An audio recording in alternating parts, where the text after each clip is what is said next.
saya Di Lestari, penulis, penyanyi, dan pencipta lagu.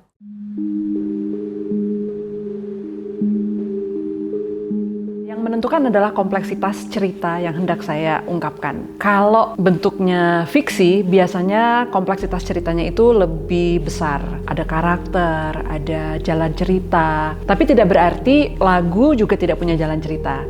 Hampir semua lagu saya itu signature-nya adalah storytelling.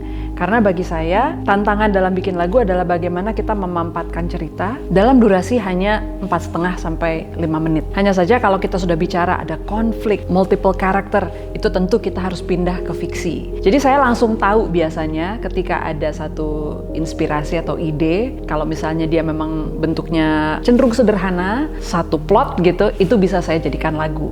Tapi kalau dia sudah multi plot dengan multi karakter, ada konflik, ada resolusi dan sebagainya, itu biasanya sudah pasti akan menjadi karya fiksi. Tapi tidak berarti juga saya tidak pernah menggarap kedua-duanya sekaligus. Contohnya di Recto Verso, saya merasa ketika lagunya selesai, ini bisa saya kembangkan nih menjadi sebuah karya fiksi. Dan itu terjadi berkali-kali sebetulnya.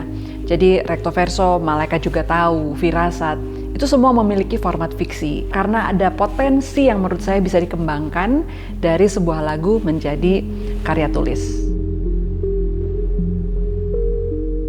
Jadi saya memang punya dorongan alamiah untuk bercerita lewat musik maupun cerita fiksi. Dan kebetulan saya menseriusi keduanya. Jadi bagi saya nulis lagu bukan sampingan, nulis buku atau fiksi juga bukan sampingan. Dan akhirnya itu menjadi kombinasi yang unik. Saya memang tertarik banyak tuh pada 3 format penulisan. Jadi saya suka sekali dengan puisi.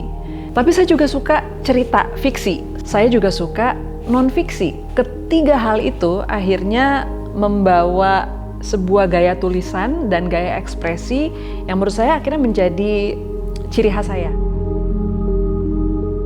Sejujurnya saya tidak pernah fokus kepada, oh aku harus bikin perempuan seperti apa, aku harus bikin laki-laki seperti apa.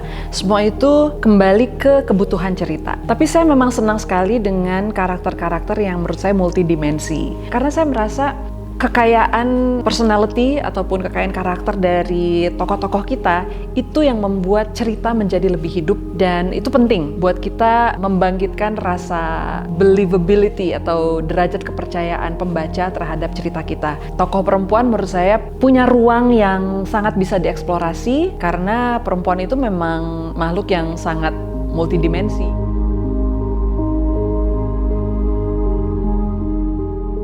Dalam perspektif seorang seniman, biasanya seorang seniman itu bercerita dari kegelisahannya. Kegelisahan yang personal, yang subjektif. Karena setiap kegelisahan manusia itu kan pada dasarnya sama ya. Kita merasakan sakit hati, kita merasakan amarah, kita merasakan cemburu, kita bahagia, kita senang gitu.